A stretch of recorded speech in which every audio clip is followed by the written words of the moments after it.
This is Johnny from Tiger Bomb MMA, and tonight I'll be going over UFC Fight Night, Holloway versus Rodriguez, giving you my entire card picks and predictions. I will also be providing Jose's. He's unavailable this week to record. And full disclosure, I'm pretty damn sick. So I'm not going to go into 100% full detail as I normally would. I'll give you some general ideas as to why I'm picking my picks. And I'll start off the card with a prelim at light heavyweight, Kennedy and Nzechukwu versus Jung. Currently, the odds have it in favor of Jung at minus 140. Comeback on Nzechukwu is plus 120. I'm going with Kennedy. And the reason I'm going with Kennedy for a few reasons, he's always live for a knockout. Dude is very powerful, very gifted with the athleticism. And on top of that, like all he has to do is just turn it on. The only concern I have with Nzechukwu is that he doesn't always come alive until like the later rounds of his previous fights. He kind of gets his ass beat or gets controlled, and then he just snaps and then he just destroys you. So smart money would be on Jung. I think he's got the better boxing. He's very crisp on the feet, but he is very hittable. So I'm banking on the plus 120 that Kennedy's going to end up hurting him.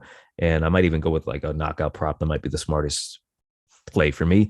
Jose also has Kennedy. He has him by second round knockout. I will go with third round knockout for Kennedy.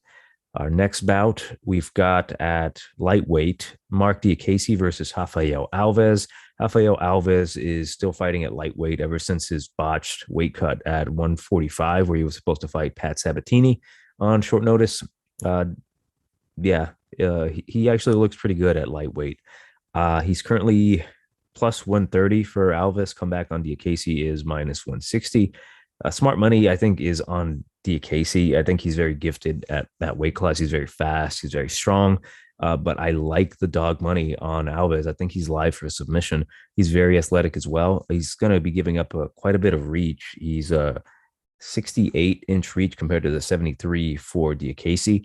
It's going to be a pretty close one. I think it might be going Diakiesi's way on the feet for a majority of the fight, maybe the first two rounds. But I think Alves is going to land something, maybe a sneaky 1-2 that kind of hurts Diakiesi, where he tries to drop for a desperation takedown, and then he's going to get caught in a very tight submission guillotine. So I'm going to go with I'll go second round submission for Alves, and Jose has Diakiesi by decision. Our next bout at flyweight, Courtney Cast Iron Casey, aka the real Triple C, versus Liana Jojua. Currently, the odds have it in favor of Courtney Casey at, oh my God, that's a sacrilegious number, minus 210 for Courtney Casey. Comeback on Jojua is plus 175. Ooh, I think right off the bat, for one, don't touch this fight whatsoever. Do not lay chalk on Courtney Casey at minus 210. I don't care if she goes in there and dominates and gets an armbar on Jojua in the first round. It's not worth it. I think Jojua has a chance to actually win this one by a split decision. I just like the dog money, or maybe I'm just super sick and I'm seeing value in places where there isn't. Because Jojua isn't the best fighter, but I still think there's always a way that you can split decision Courtney Casey. She's very Carlos Condit-esque with her takedown defense. She's easily controllable.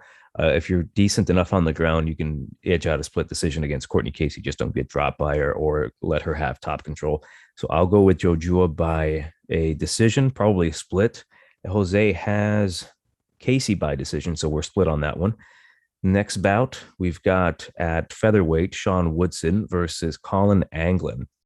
This one is tough. It kind of reminds me of Kennedy versus Dawoon Jung, because I think that Sean Woodson is the Dawoon Jung in this situation. He is currently the favorite. He's actually a huge favorite, minus 275 compared to the Colin Anglin plus 220. I think there might be some value on Colin Anglin for like a later round sub, because I can't trust Sean Woodson. His striking is very good, but if he gets taken down, I think he's kind of not well equipped to defend submissions with like a pretty solid grappler. I don't think Colin Anglin's like the best fighter. I think he's kind of meh. He got destroyed by Melsick, which is, it's not anything terrible. If you're going to get destroyed by someone, at least get destroyed by one of the best kickboxers in that division. But seeing tape on Colin Anglin, he's tough, right? It's just that he's always willing to kind of get into a scrap, and I feel like he can get caught in this particular fight against Sean Woodson if he's trying to test himself and he lets his ego get the better of him. Like he tried doing that with Melsick. He tried to strike with him, and he landed a couple punches. I don't think he punches very hard. I don't think he's going to be able to knock down or knock out Woodson. His game plan should be getting it to the ground and attacking the chokes and getting a rear naked or just ground and pound, which I think he can do.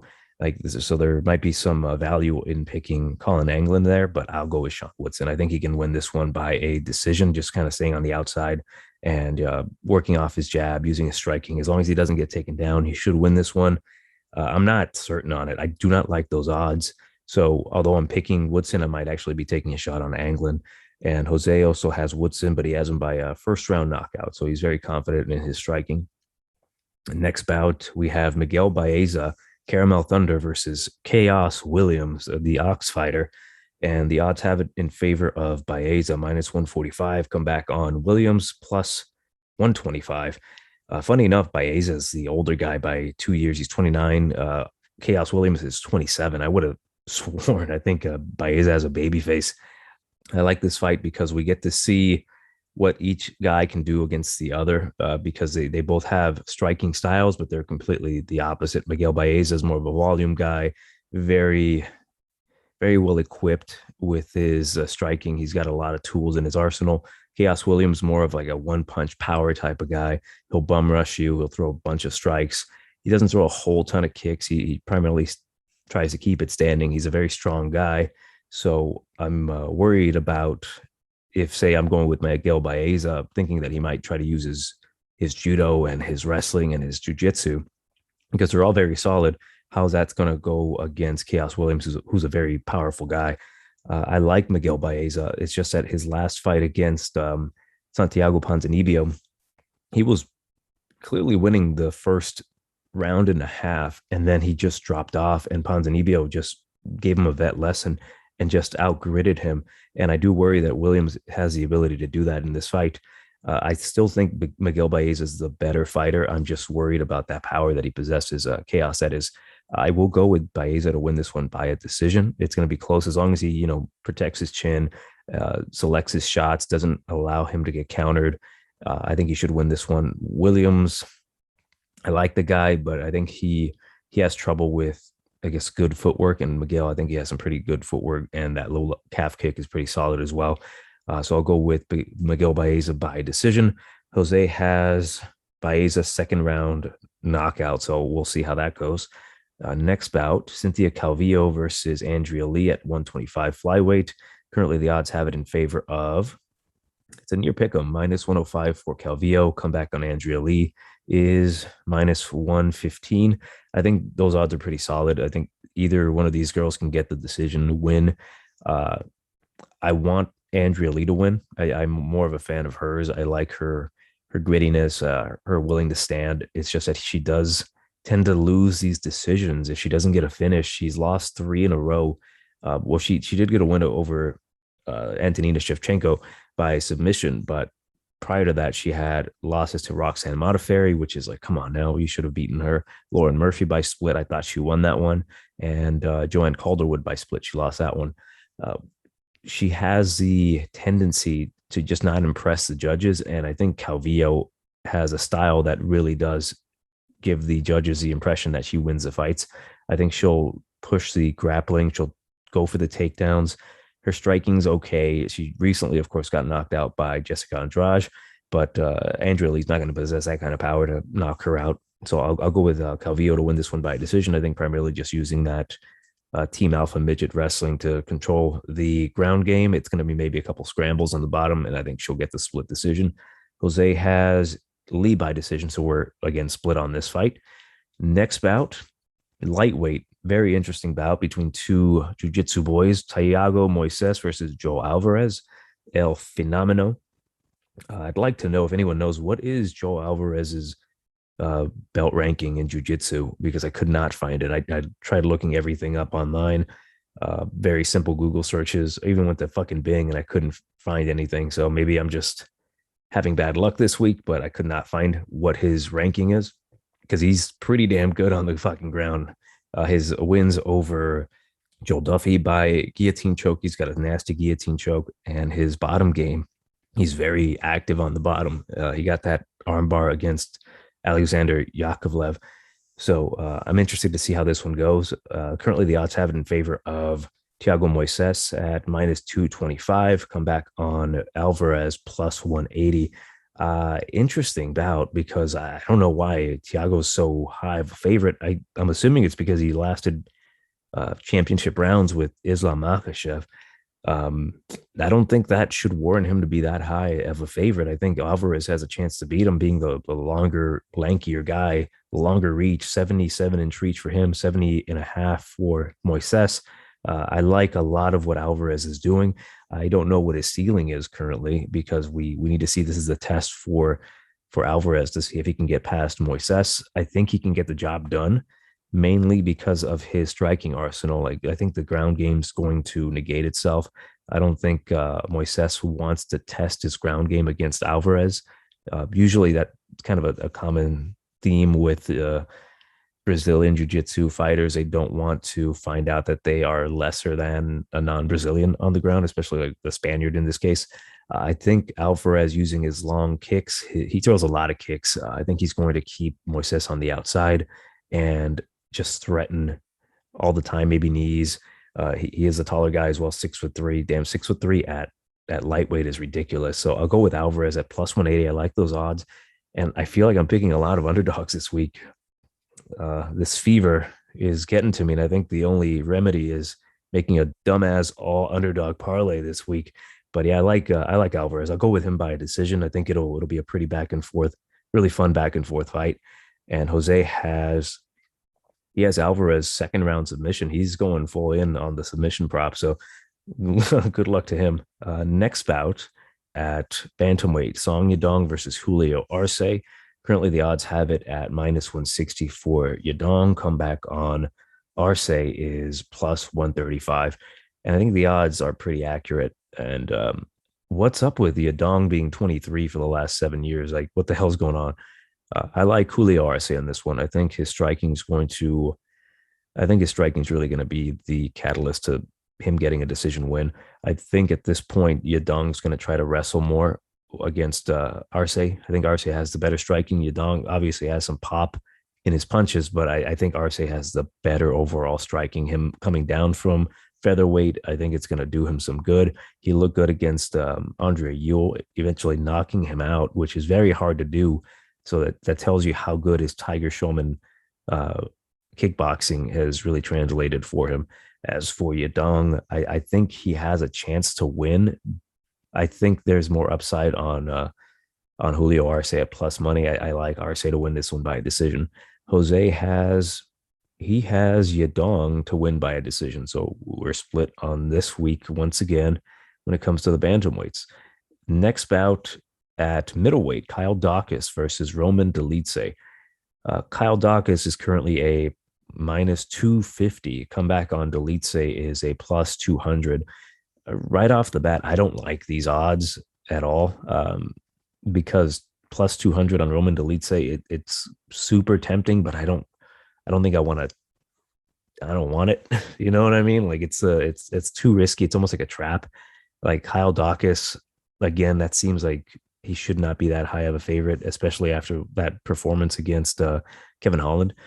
He did not look great against Kevin Holland. Like he wasn't able to get any takedowns against Kevin Holland. Holland's takedown defense was looking pretty solid, not great, but solid. And then after the headbutt, that's when he looked like a world beater where he choked him out. That is not a good indicator for a guy to be a minus 250. For me, I like Roman at those odds. I don't know though. Like Roman kind of shit the bed his last fight against Starpoli.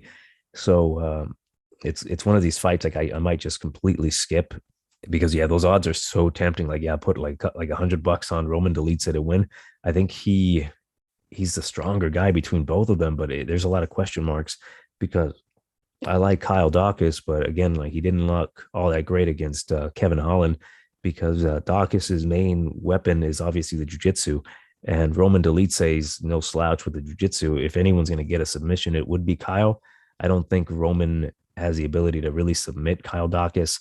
He hasn't really submitted anyone in the UFC. He's tried, of course, but it's just I don't think his jiu-jitsu is like the most impressive, at least offensively. Defensively, I think it's pretty solid. I like Dolidze. I'll go with him to win. I'm not touching it though. To me, this is kind of like a trap.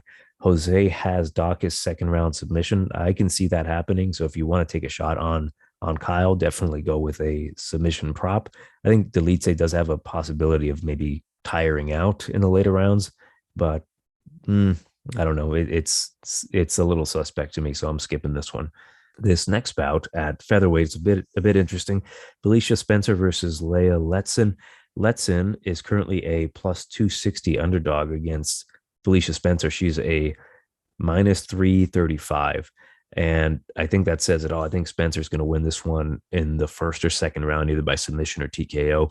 More than likely submission. I know Leah Letson, she's a purple belt in jiu-jitsu last time I checked. I wasn't able to find any of her fights. I know the one fight I tried to find was her versus Stolienko.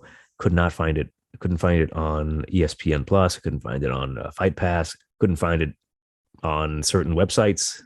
The fun websites couldn't find shit on her. So I couldn't really break down this fight like I wanted to. All I know is that she's primarily a jiu-jitsu fighter. I think she's in the military.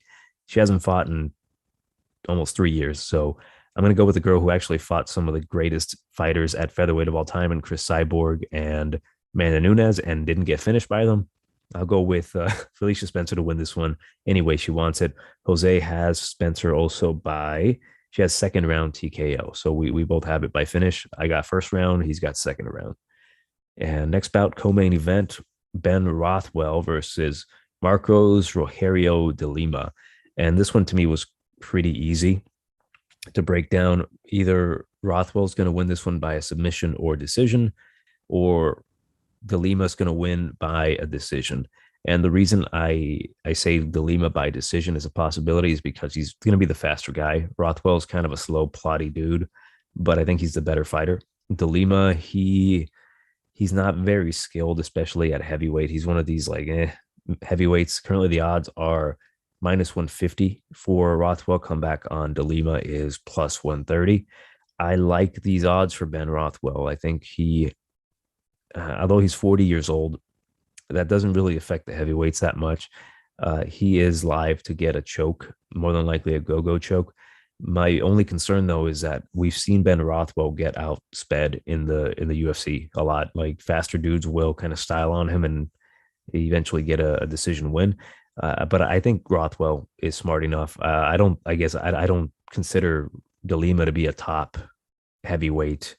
And I think obviously Ben Rothwell's fought the way better competition. So he should have a solid game plan to really avoid the crazy fast paced strikes of De Lima in his Muay Thai and either take him down, beat him up, choke him out, whatever he wants to do. But I'll go with Ben Rothwell, more than likely to get a decision win. Jose also has Rothwell by decision. So I like those odds on my man, Big Ben.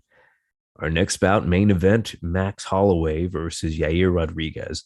And currently the odds, I think that tells you everything you need to know.